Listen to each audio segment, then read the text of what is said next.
በጽናት ድራማ ላይ ጽናትን አዎ ትንሽ ሰከን በይ፣ በትንሽ በትልቁ አትጨቃጨቂ፣ ኧረ አሁንስ ምነው ሸዋ ኤጭ ምናምን በቃ በጣም ብዙ ሀሳቦች ማለት ነው። ጭራሽ ባልዮ ከቤት ሲጠፋ ደግሞ ከሰራተኛ የቱ ጋር ጭቅጭቅ ጀመረች የሚልም ኮሜንት አለ። ኧረ ጽናት ተይ ተይ ተይ፣ ተማሪ ልብ ግዢ። ናሆማ ከፍቅረኛ ጋር ከበፊቱ ፍቅረኛ ጋር መገናኘት የለባህም። በጣም ነው የምታስጠላው፣ በጣም ነው በቃ ስነ ስርዓት የሌላት እያላችሁ ነው። ሰላም ውድ የተከበራችሁ የቻናሌ ተከታታዮች እንዴት ናችሁ? ከኔ ጋር ሁሉ ሰላም ነው። ሰላማችሁ ይብዛልኝ ባላችሁበት ውድ ቤተሰቦቼ። ለቻናል አዲስ ከሆናችሁ ሰብስክራይብ አድርጋችሁ ቤተሰብ ሁኑ። ነባሮች ዌልካም ብያለሁ። እንኳን በሰላም መጣችሁ ውድ ቤተሰብ። ዛሬም በድጋሚ በጽናት ድራማ ላይ መጥቻለሁ። በጣም ብዙ አስገራሚ ኮሜንቶችንም ስላየሁኝ ማለት ነውና በተለይ የናሆማን የበፊት ፍቅረኛው እንደው አንቺን ምንሽን አይቶ ነው በፊት የወደድሽ ራሱ እያላችሁ ነበር ማለት ነውና በጭራሽ ወንድ ልጅ ቢሆን አለች ወንድ ልጅ በቃ አንድ ጊዜ ነው ሊያፈቅር የሚችለው፣ በተደጋጋሚ ሊያፈቅር አይችልም። ስለዚህ አንተኔም ባየህን ቁጥር ልብህ እየመታ ነው፣ እያየሁት ነው፣ ከኔ ውጭ አታፈቅር ምናምን ነበር እያለችው የነበረው። ለምን እሷ እኮ ከሱ የተሻለ ሀብታም ወንድ ከናሆም የተሻለ ወንድ አግኝታ ነበር የሄደችው። አሁን ላይ ግን እሷ ካሰበችው ቦታ ሳትደርስ ቀረች። ናሆማን ደግሞ የጣለችበት ቦታ ላይ ልታገኘው ነበር የፈለገችው ማለት ነው። ለምን እንደፈለገች ታነሳዋለች፣ እንደፈለገች ትጥለዋለች። ይሄን ነበር ያሰበችው። ግን ናሆማ በጣም ሲወዳት እንዲያፈቅራት ስለነበረ እሷ በድላው ብትሄድም ምህሩን የመሰለች እንደ እናት የምትንከባከብ ፍቅረኛ ፈጣሪ ሰጥቶታል ማለት ነውና እሱም ደግሞ አንቺ ብትበድኝም ፈጣሪ ደግሞ በዚች ፍቅረኛዬ ክሶኛል ብሏታል ማለት ነው። እና በነገራችን ላይ እኔ እኮ በቃ አኳኋራ ነው የሚያናድደኝ ማለት ነው። በጣም በቃ በጭራሽ ያለኔ ማፍቀር አትችልም። በቃ ራሷን እንደ ተፈቃሪ ነው የምታየው። ምህሩም ጋር ተጣልታለች፣ በጣም ተደባድባለች። እዛ ጋም ደግሞ የናሆም ሰራተኛም ጋር እንደዚሁ ማለት ነው። የናሆም ሰራተኛ ራሱ በነገራችን ላይ ህዊ በጣም ኃይለኛ ልጅ ናት።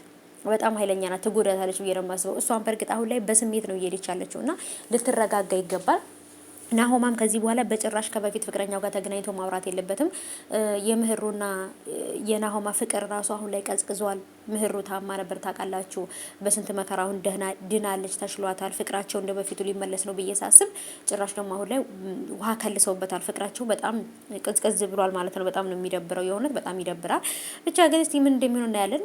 ኪያም ደግሞ ስሜታዊ መሆን የለባትም፣ ወንድሟ ማስቀየም የለባትም። ጽናት ስሜታዊ ሆና ብትናገራትም ጽናት ናት የተናገረችው እንጂ ኪራ አይደለም። ስለዚህ ኪራ በጽናት ጥፋት ኪራ መወቀስ አለበት ብዬ አላስብም። እና የእውነት ግን በጣም ነው የሚያሳዝነኝ ኪራ ማለት ነው። ምክንያቱም እዚህ ጋር በእህቱና በሚስቱ መሀል ላይ ተቀምጦ ምን መወሰን እንዳለበት ምን መናገር እንዳለበት ግራ ተጋብቷል ማለት ነው። እኔ ግራ ይግባኝ ኪራዬ።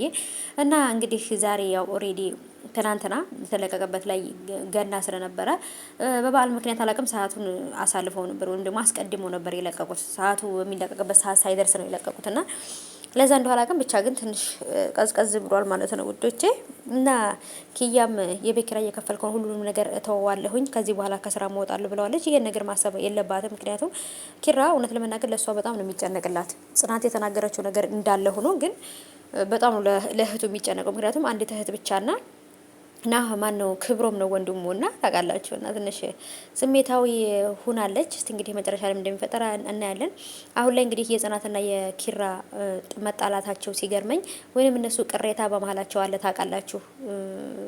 ለምን እህቴን ተናገርሽ ምናምን የሚለው ነገር እና እዛ ጋር ደግሞ ናሆማና ምህሩ ደግሞ ተጣልተዋል በፍቅረኛው ምክንያት ማለት ነውና ከሁሉም ቤት አሁን በነናሆማን ቤት በነኪራን ቤት ፍቅር የለም። አሁን ላይ በቃ በጥብጥ ላይ ናቸው ያሉትና ዘመበጣበጥ ናሆማ ራሱ ምን እንደሚወስን ግራ ተጋብቷል።